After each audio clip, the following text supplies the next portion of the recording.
Hi everyone and welcome back to the tasting room.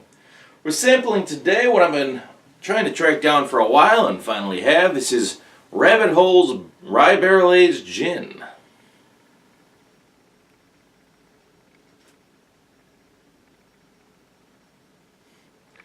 So I mentioned I was trying to track this down for a little while now. Rabbit Hole is it's a relatively new distillery. It opened a couple years ago I think in Louisville. And first one I ever had from them was their rye whiskey. And though it was a little bit young, because they were a newer distillery, I thought it was a pretty solid rye.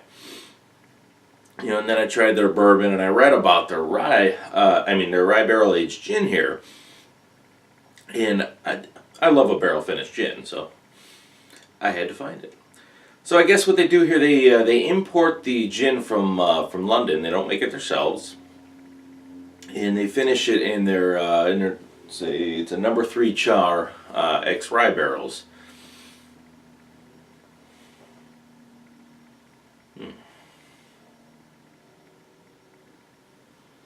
right, so right away in the nose, getting notes of citrus.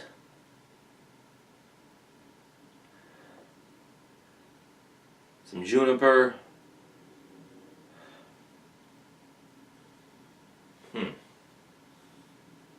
I'm picking up some vanilla in there. That's kind of nice. I must have picked that up from the barrel. Some kind of herb or something. Maybe some lemongrass. I don't know. Maybe I'm talking out of my ass.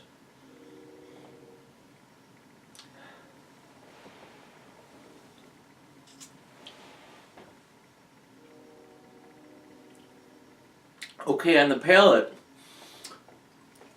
the juniper's still present, but it's mellowed out a lot. It's relatively muted compared to some other gins. It does have kind of a bright flavor with a good amount of lemon citrus.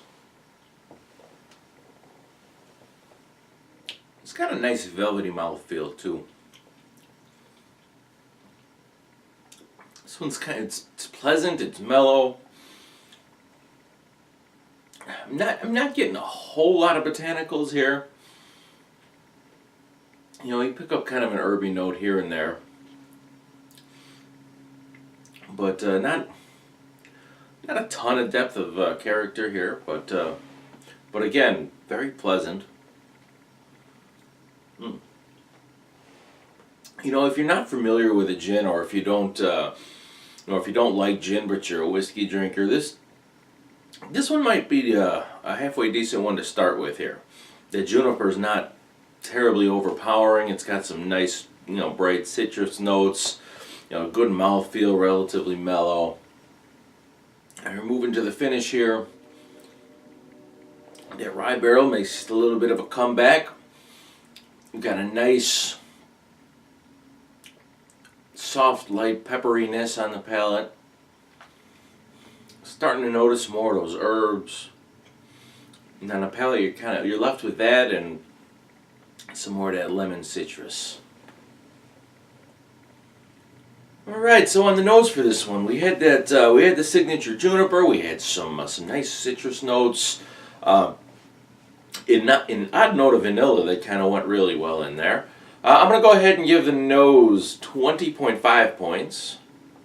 On the palate, I think it was still present, but I lost a little bit of that rye barrel. I would have liked to see this one spend, and I don't know how long it spent in the ex-rye casks, but I think I would have liked to see it spend a little bit more time there. Anyway, on the palate, again, pleasant, mellow, silky. We had that juniper kind of mellowed out a little bit. We had we had some more of those lemon citrus notes. Started to pick up some herbs. I'm going to go ahead and give the taste 21 points. Finish on this one I thought was very nice. We had just a nice, soft, light pepperiness that kind of grew in there. Just kind of mingled well with all of the other flavors that we were left with on the palate. The herbs made themselves a little bit more known. I'm going to go ahead and give the finish 22 points. And then the balance on this one I'm going to go ahead and put at 21. And that's going to leave me with an overall score of 84.5 points for this Rabbit Hole London Rye Barrel Aged Gin. Well, thanks everyone for joining me today. I hope you enjoyed this video. If you did, please remember to give it a thumbs up or leave a comment in the comment section down below. And then, of course, don't forget to subscribe to my channel if you're not already a member. And then after you do, hit that little bell next to the subscribe button to make sure you get notifications of new videos that come out. I do have one come out every weekend, and I'd hate for you to miss one. So go ahead and do that for me, and I will see you again next week, right here on The Tasting Room.